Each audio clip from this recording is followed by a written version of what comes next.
Batting तो अर्जुन कर रहा है, तो सब गोलू के लिए क्यों चीयर कर रहे हैं? वो तो घर पर बैठा है। अरे तुम्हें नहीं पता, वो इसलिए नहीं आया ताकि हमें इन्फेक्शन ना हो। H1N1 फ्लू को फैलने से रोका जा सकता है। बुखार के साथ खांसी और छींक होने पर सार्वजनिक जगहों से दूर रहकर H1N1 फ्लू को फैलने से रोक सकते हैं। इन्फेक्शन रोको, बनो हीरो। इलाज सिर्फ चुने हुए अस्पतालों में उपलब्ध। माँ, मेरा जन्मदिन कब है? बेटा फागुन में हुई थी तू, खूब बारिश हो रही थी। तेरे वो जौनपुर वाले रामलाल चचा है ना, उनकी शादी के 4 दिन बाद। अरे वो गौरी है ना, अपनी बच्चिया, उससे बस 1 दिन बड़ी। काश इन्होंने भी बर्थ रजिस्ट्रेशन कराया होता। बर्थ सर्टिफिकेट स्कूल में एडमिशन, सरकारी नौकरी, वोटर आईडी कार्ड और पासपोर्ट हासिल करने में मदद करता है। इससे आप बच्चे के जन्म स्थान पर 21 दिन के भीतर ग्राम पंचायत कार्यालय या स्वास्थ्य केंद्र से बिल्कुल मुफ्त पाएं। नन्ही सी जान की पहली पहचान। तो भाई सरकार ने विकास की 5 नई योजनाएं लागू की। यार ये सरकार हमारे लिए विकास का कार्यक्रम बनाती कैसे? एनएसएसओ है ना। ये सरकार को इतनी जानकारी कहाँ से मिलती है? अरे एनएसएसओ है ना। एनएसएसओ? ये एनएसएसओ क्या है? एनएसएसओ यानी नेशनल सैंपल सर्वे ऑफिस, जिसका काम है जानकारियां और आंकड़े इकट्ठा करना, जिसके आधार पर सरकार हमारे विकास की योजनाएं और कार्यक्रम बनाती है। एनएसएसओ है ना। हाँ। निभाएं अपनी जिम्मेदारी, एनएसएसओ को दे सही जानकारी। ಈಗಲೂ ಸಹ ಭಾರತದಲ್ಲಿ 50 ಕೋಟಿಗೂ ಹೆಚ್ಚು ಜನರಿಗೆ ಆನೆಕಾಲು ರೋಗ ಉಂಟಾಗುವ ಅಪಾಯವಿದೆ. ಪೋಲಿಯೋ ನಿರ್ಮೂಲನೆ ಮಾಡಿದ ನಮ್ಮ ದೇಶಕ್ಕೆ ಆನೆಕಾಲು ರೋಗವನ್ನು ತೊಡೆದುಹಾಕಲು ಏಕೆ ಸಾಧ್ಯವಿಲ್ಲ? ಖಂಡಿತವಾಗಿಯೂ ಸಾಧ್ಯವಿದೆ. ಸಂಪೂರ್ಣ ಸುರಕ್ಷಿತ ಹಾಗೂ ಉಚಿತವಾದ ಮಾತ್ರೆಗಳ 1 ಡೋಸ್ ಅನ್ನು ವರ್ಷದಲ್ಲಿ 1 ಬಾರಿ ಸೇವಿಸಿ ಹಾಗೂ ಭಾರತವನ್ನು ಆನೆಕಾಲು ರೋಗದಿಂದ ಮುಕ್ತಗೊಳಿಸಿ. ಬನ್ನಿ ನಾವೆಲ್ಲರೂ ಒಂದಾಗಿ ಭಾರತದಿಂದ ಆನೆಕಾಲು ರೋಗದ ಹೆಸರನ್ನು ಅಳಿಸಿ ಹಾಕೋಣ.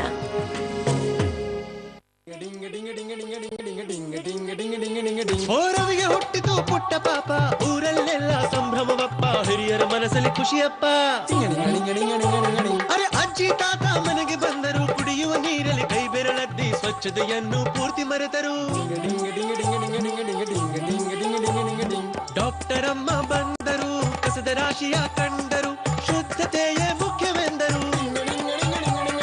ಶುದ್ಧತೆಯೇ ಮುಖ್ಯ, ಕುಡಿಯುವ ನೀರಿಗೆ ಬೆರಳು ನೀರಲ್ಲಿ ಮುಳುಗದ ಹಾಗೆ ಮಡಕೆಯ ಮುಚ್ಚಳ ಮುಚ್ಚಿರಬೇಕು, ರೋಗ ರುಜಿನಗಳ ತಡೆಗಟ್ಟಬೇಕು. ಶುದ್ಧ ನೀರು ಸುಖ ಜೀವನ, ಆರೋಗ್ಯವಾದ ಜೀವನಕ್ಕೆ ಶುದ್ಧ ನೀರನ್ನೇ ಕುಡಿಯಿರಿ. 6, 5, 4, 6. ಅರೆ ವಾ, ನಿನ್ ತಲೆ ಅಂತೂ ವಿಮಾನ ತರ ಇದೆ. ರಾಕೆಟ್. ರಾಕೆಟ್ ಅವರೇ ಎಲ್ಲಿಗೆ? ಅಮ್ಮ ಬೈಲಿಗೆ ಬರ್ತಿದೆ. ಇಟ್ಕೋ, ಕಾಯಿಲೆ ಬೀಳಲಿದ್ದಾಳೆ. ಆಗೋದಿಲ್ವೇನು? ಬೈಲ್ನಲ್ಲಿ ಶೌಚ ಮಾಡ್ತಾಳೆ, ಅದ್ರ ಮೇಲೆ ನೊಣಗಳು ಓಡಾಡುತ್ತವೆ. ಅದೇ ನೊಣಗಳು ನೀನು ಮಾಡಿರೋ ಅಡಿಗೆನ ಕುಲುಷಿತಗೊಳಿಸುತ್ತವೆ, ಮತ್ತೆ ಮುನ್ನಿಗೆ ಕಾಯಿಲೆ.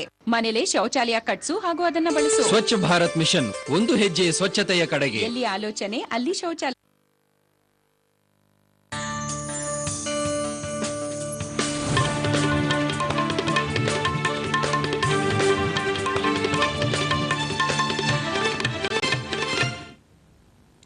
ನಮಸ್ಕಾರ.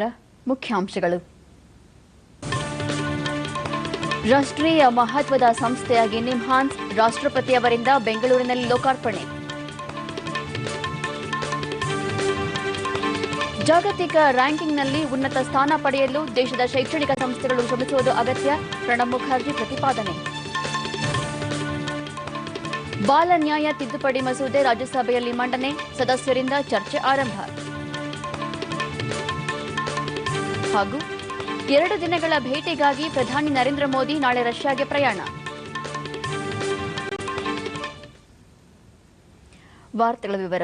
ರಾಷ್ಟ್ರೀಯ ಮಹತ್ವದ ಸಂಸ್ಥೆಯಾಗಿ ನರವಿಜ್ಞಾನ ಹಾಗೂ ಮಾನಸಿಕ ಆರೋಗ್ಯ ಸಂಸ್ಥೆ ನಿಮ್ಹಾನ್ಸ್ ಅನ್ನು ರಾಷ್ಟ್ರಪತಿ ಪ್ರಣಬ್ ಮುಖರ್ಜಿ ಬೆಂಗಳೂರಿನಲ್ಲಿಂದು ಲೋಕಾರ್ಪಣೆ ಮಾಡಿದರು. ನಿಮ್ಹಾನ್ಸ್ನ ಮಸ್ತಿಷ್ಕ ಚಿತ್ರಣ ಸಂಶೋಧನಾ ಕೇಂದ್ರ ಮತ್ತು ಪಾರಂಪರಿಕ ವಸ್ತು ಸಂಗ್ರಹಾಲಯ ಕೇಂದ್ರವನ್ನು ಅವರು ಉದ್ಘಾಟಿಸಿದರು. ಕೇಂದ್ರ ರಾಸಾಯನಿಕ ಮತ್ತು ರಸಗೊಬ್ಬರ ಖಾತೆ ಸಚಿವ ಅನಂತಕುಮಾರ್, ಕೇಂದ್ರ ಆರೋಗ್ಯ ಸಚಿವ ಜೆಪಿ ನಡ್ಡಾ, ವೈದ್ಯಕೀಯ ಶಿಕ್ಷಣ ಸಚಿವ ಡಾ ಶರಣಪ್ರಕಾಶ್ ಪಾಟೀಲ್ ಮತ್ತಿತರರು ಹಾಜರಿದ್ದರು. ಇದೇ ಸಂದರ್ಭದಲ್ಲಿ ಸಂಸ್ಥೆ ನಡೆದು ಬಂದ ದಾರಿ ಕುರಿತ ಕಿರುಹೊತ್ತಿಗೆಯನ್ನು ರಾಜ್ಯಪಾಲ ವಜೂಭಾಯಿ ವಾಲಾ ಬಿಡುಗಡೆ ಮಾಡಿದರು.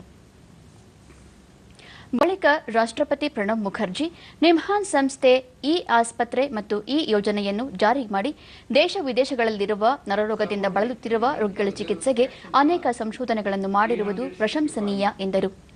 ರಾಷ್ಟ್ರೀಯ ಮಾನಸಿಕ ಆರೋಗ್ಯ ನೀತಿಯ ಜತೆಗೆ ಸಾಮಾನ್ಯ ಆರೋಗ್ಯದ ಬಗ್ಗೆಯೂ ಕೇಂದ್ರ ಸರ್ಕಾರ ಹೆಚ್ಚಿನ ಒತ್ತು ನೀಡಬೇಕು ಎಂದು ಸಲಹೆ ಮಾಡಿದರು. A bill on mental health care currently under consideration of Parliament, also seeks to provide a robust legislative framework that assures standardized mental health services.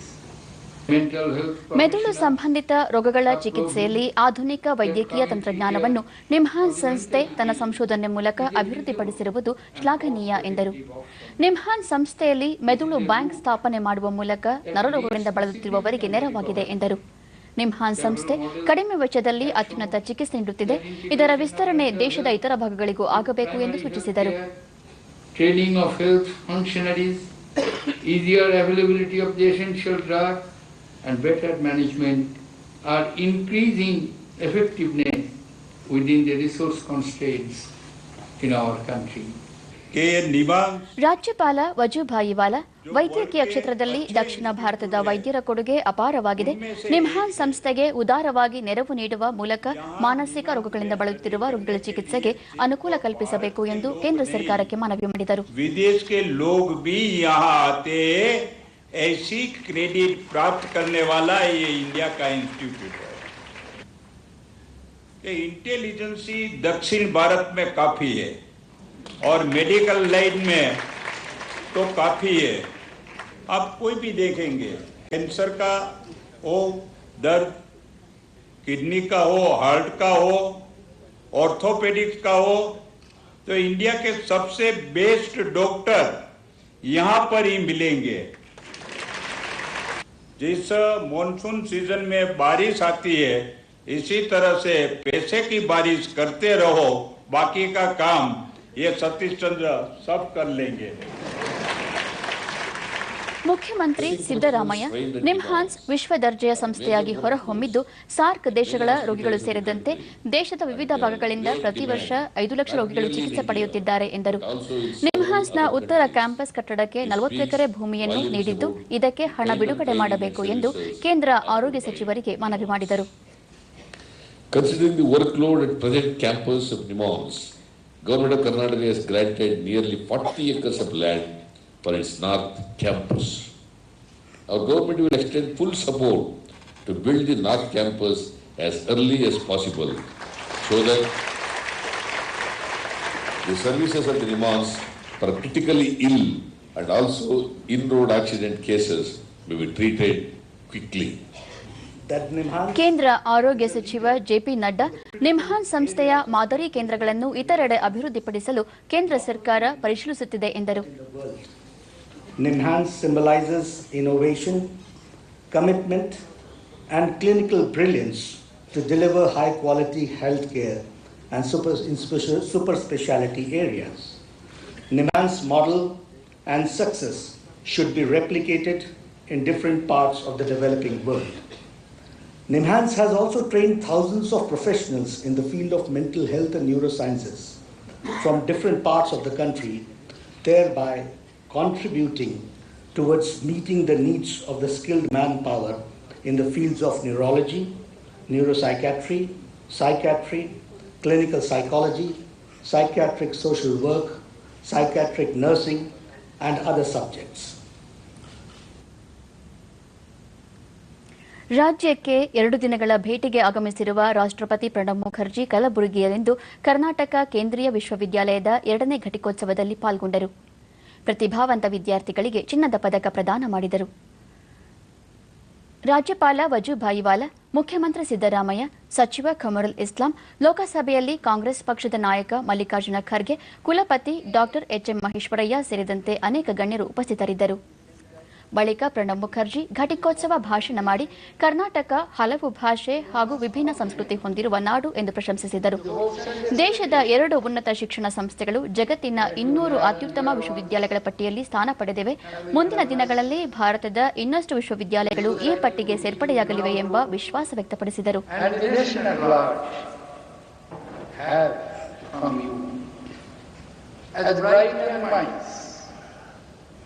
Ready to start a promising career. You have a duty towards the upliftment of the underprivileged. ಉಪನ್ಯಾಸಕರು ಸಹ ಕಾಲಕಾಲಕ್ಕೆ ಆಗುವ ಬದಲಾವಣೆಗೆ ಪೂರಕವಾದ ಅಧ್ಯಯನ ಮಾಡಿ ವಿದ್ಯಾರ್ಥಿಗಳಿಗೆ ಗುಣಮಟ್ಟದ ಶಿಕ್ಷಣವನ್ನು ನೀಡಬೇಕು ಎಂದು ಸಲಹೆ ಮಾಡಿದರು. ಈ ನಿಟ್ಟಿನಲ್ಲಿ ಖಾಲಿ ಇರುವ ಉಪನ್ಯಾಸಕ ಹುದ್ದೆಗಳ ಭರ್ತಿ ಹಾಗೂ ಪ್ರತಿಭಾನ್ವಿತರನ್ನು ಈ ವೃತ್ತಿಗೆ ಬರಲು ಆಕರ್ಷಿಸುವ ಕೆಲಸ ಆಗಬೇಕಿದೆ. ವಿಸ್ತೃತ ಶೈಕ್ಷಣಿಕ ಜಾಲಕ್ಕೆ ಜಾಗತಿಕ ಕ್ರಮ ಸ್ವಾಗತಾರ್ಹ. ಭಾರತದ ಉನ್ನತ ಶಿಕ್ಷಣ ಸಂಸ್ಥೆಗಳು ಕ್ರಿಯಾತ್ಮಕ ಕ್ರಮಗಳಿಂದ ತಮ್ಮ ವಿಶ್ವಾಸಾರ್ಹತೆ ರುಜುವಾತು ಮಾಡುವ ಮೂಲಕ ಜಾಗತಿಕ ರ್ಯಾಂಕಿಂಗ್ನಲ್ಲಿ ಉನ್ನತ ಸ್ಥಾನ ಪಡೆಯುವಲ್ಲಿ ಶ್ರಮಿಸಬೇಕು ಎಂದು ಪ್ರಣಬ್ ಮುಖರ್ಜಿ ಬಲವಾಗಿ ಪ್ರತಿಪಾದಿಸಿದರು. 2016ರ ವೇಳೆಗೆ ಭಾರತದಲ್ಲಿ 40 ಕೋಟಿ ವಿದ್ಯಾರ್ಥಿಗಳು ವಿವಿಧ ಹಂತದ ಶಿಕ್ಷಣವನ್ನು ಪಡೆಯಲಿದ್ದಾರೆ. ಈ ಹಿನ್ನೆಲೆಯಲ್ಲಿ ಲಭ್ಯತೆ, ಗುಣಮಟ್ಟ ಖಾತರಿಗೆ ಶಿಕ್ಷಣ ವ್ಯವಸ್ಥೆ ಸಜ್ಜಾಗಬೇಕಿದೆ ಎಂದು ತಿಳಿಸಿದರು. ವಿಶ್ವವಿದ್ಯಾಲಯಗಳು ಉನ್ನತ ಶಿಕ್ಷಣದ ಅಧ್ಯಯನದ ಜೊತೆಗೆ ಸಂಶೋಧನಾ ಕ್ಷೇತ್ರಕ್ಕೆ ಹೆಚ್ಚಿನ ಪ್ರೋತ್ಸಾಹ ನೀಡಬೇಕು ಎಂದು ಅವರು ಸಲಹೆ ಮಾಡಿದರು. ಹಿಂದುಳಿದ ಭಾಗಗಳಲ್ಲಿರುವ ಉನ್ನತ ಶಿಕ್ಷಣ ಅಧ್ಯಯನ ಮಾಡುವ ವಿದ್ಯಾರ್ಥಿಗಳಿಗೆ ಕೇಂದ್ರೀಯ ವಿಶ್ವವಿದ್ಯಾಲಯಗಳ ಸ್ಥಾಪನೆಯಿಂದ ಹೆಚ್ಚು ಅನುಕೂಲವಾಗಿದೆ ಎಂದರು. 2016, our education system has to gear up to meet the triple challenges of access, affordability, and quality. ರಾಷ್ಟ್ರಪತಿ ಪ್ರಣಬ್ ಮುಖರ್ಜಿ ನಾಳೆ ಬೆಂಗಳೂರಿನ ಬಿಷಪ್ ಕಾಟನ್ ಬಾಲಕರ ಶಾಲೆಯ 150ನೇ ವಾರ್ಷಿಕೋತ್ಸವದಲ್ಲಿ ಪಾಲ್ಗೊಳ್ಳುವರು. ಬಳಿಕ ಅವರು ಕಿದ್ವಾಯಿ ಸಂಸ್ಥೆಯ ಸಂಸ್ಥಾಪನಾ ದಿನಾಚರಣೆಯಲ್ಲಿಯೂ ಭಾಗವಹಿಸಿ ರಾಜ್ಯ ಕ್ಯಾನ್ಸರ್ ಸಂಸ್ಥೆಗೆ ಶಂಕುಸ್ಥಾಪನೆ ನೆರವೇರಿಸಲಿದ್ದಾರೆ. ಮಹಿಳಾ ಹಾಗೂ ಮಕ್ಕಳ ಅಭಿವೃದ್ಧಿ ಸಚಿವೆ ಮೇನಕಾ ಗಾಂಧಿ ರಾಜ್ಯಸಭೆಯಲ್ಲಿಂದು ಬಾಲ ನ್ಯಾಯ ತಿದ್ದುಪಡಿ ಮಸೂದೆಯನ್ನು ಚರ್ಚೆ ಹಾಗೂ ಅಂಗೀಕಾರಕ್ಕಾಗಿ ಮಂಡಿಸಿದರು. ಅಪ್ರಾಪ್ತ ವಯಸ್ಕರಲ್ಲಿ ಹೆಚ್ಚುತ್ತಿರುವ ಅಪರಾಧ ಪ್ರವೃತ್ತಿಯನ್ನು ಹತ್ತಿಕ್ಕುವ ಅಗತ್ಯ ಕುರಿತು ಅವರು ಬಲವಾಗಿ ಪ್ರತಿಪಾದಿಸಿದರು. ಬಾಲಾಪರಾಧಿಗಳನ್ನು ಜೈಲಿಗೆ ಕಳುಹಿಸುವುದಷ್ಟೇ ಮಸೂದೆಯ ಉದ್ದೇಶವಲ್ಲ, ಅವರಲ್ಲಿ ಸುಧಾರಣೆ ತರುವುದು ಸಹ ಮುಖ್ಯ ಎಂದರು.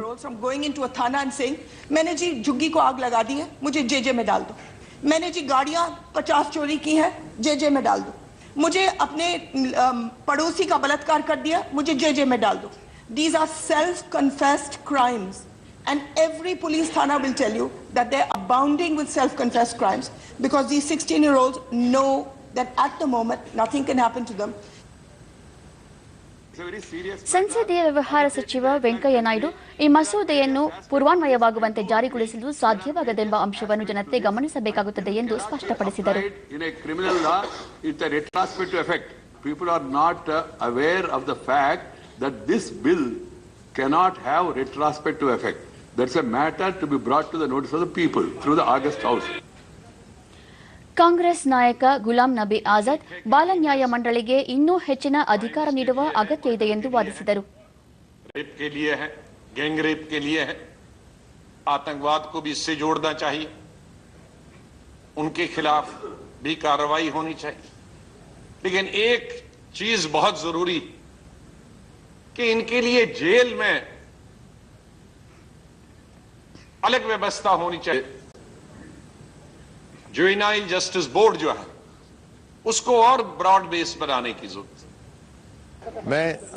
ವಾರ್ತಾ ಹಾಗೂ ಪ್ರಸಾರ ಖಾತೆ ರಾಜ್ಯ ಸಚಿವ ರಾಜ್ಯವರ್ಧನ್ ರಾಥೋಡ್ ದೂರದರ್ಶನಕ್ಕೆ ನೀಡಿದ ವಿಶೇಷ ಸಂದರ್ಶನದಲ್ಲಿ ಬಾಲ ನ್ಯಾಯ ತಿದ್ದುಪಡಿ ಮಸೂದೆಯನ್ನು ಪೂರ್ವಾನ್ವಯಗೊಳಿಸಬೇಕೆಂಬ ಬೇಡಿಕೆ ಸಾಧ್ಯವಾಗದು ಎಂದರು.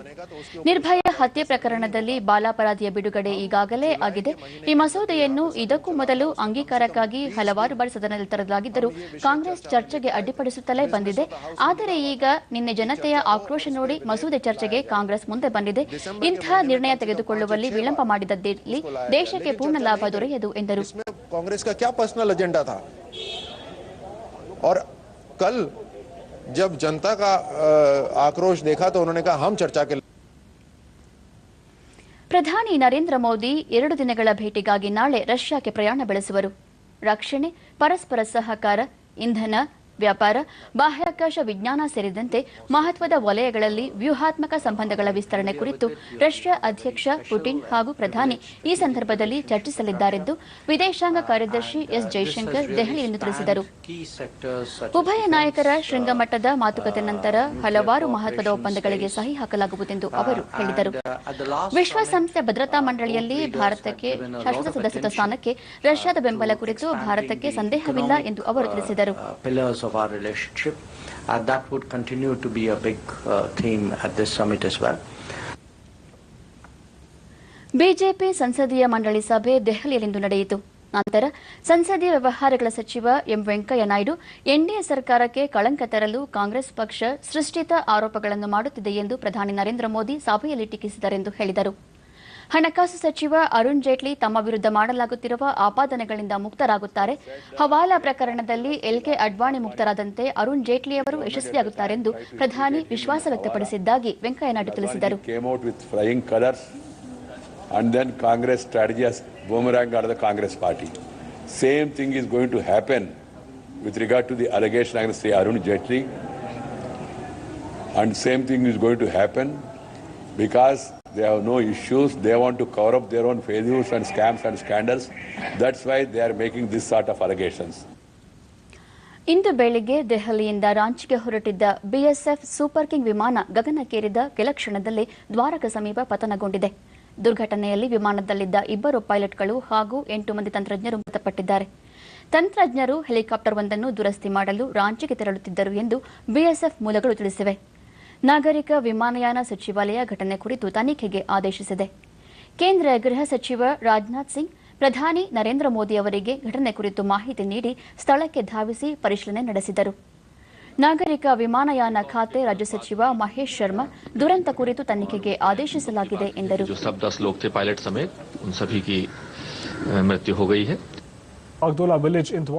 ಘಟನೆಯಲ್ಲಿ ಮೃತದೇಹಗಳು ಪತ್ತೆಯಾಗಿವೆ ಎಂದು ಅಗ್ನಿಶಾಮಕ ಅಧಿಕಾರಿಗಳು ತಿಳಿಸಿದರು. हमें इत्तला मिली थी फायर ब्रिगेड में, तो एक बीएसएफ का जहाज कह रहे थे क्रैश हो गया है. उसमें 10 आदमी थे. 10 आदमी हमें जो इत्तला दी थी, 3 आदमी हमने बाहर से निकाले हैं और 7 आदमी वाटर टैंक में थे. तो 10 के 10 आदमी हमने निकाल के उनको बॉडी उनकी हैंडओवर कर दी है. इसके बारे में ರಾಷ್ಟ್ರಪತಿ ಪ್ರಣಬ್ ಮುಖರ್ಜಿ ಹಾಗೂ ಪ್ರಧಾನಿ ನರೇಂದ್ರ ಮೋದಿ ಬಿಎಸ್ಎಫ್ ವಿಮಾನ ದುರಂತದಲ್ಲಿ ಮೃತಪಟ್ಟವರ ಬಗ್ಗೆ ಶೋಕ ವ್ಯಕ್ತಪಡಿಸಿದ್ದಾರೆ.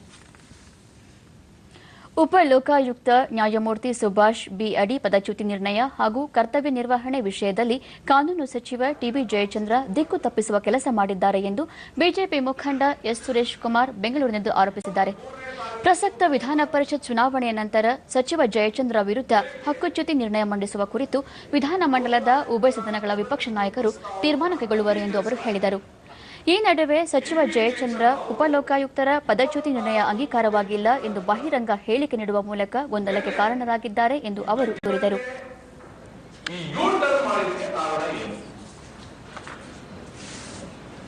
ಅಡ್ವೊಕೇಟ್ ಜನರಲ್ ಹತ್ರ ಮಾತಾಡಿಬಿಟ್ಟು ನಾವು ತೀರ್ಮಾನ ತಗೊಂಡು ದೀರ್ಘಕಾಲದ ಚರ್ಚೆ ಮಾಡಿದ್ರೆ ನಮ್ಮ ಬಾಧ್ಯತೆ ಬಂದಿದೆ.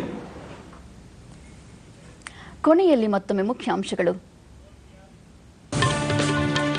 ರಾಷ್ಟ್ರೀಯ ಮಹತ್ವದ ಸಂಸ್ಥೆಯಾಗಿ ನಿಮ್ಹಾನ್ಸ್ ರಾಷ್ಟ್ರಪತಿಯವರಿಂದ ಬೆಂಗಳೂರಿನಲ್ಲಿ ಲೋಕಾರ್ಪಣೆ.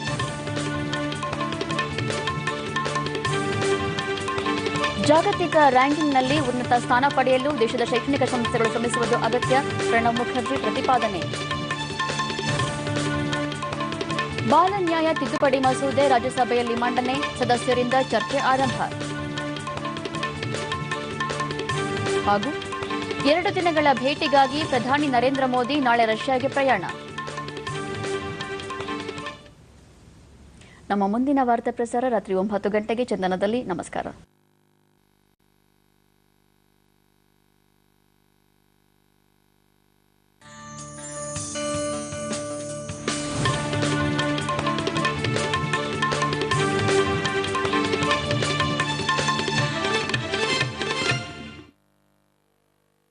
किसान भाइयों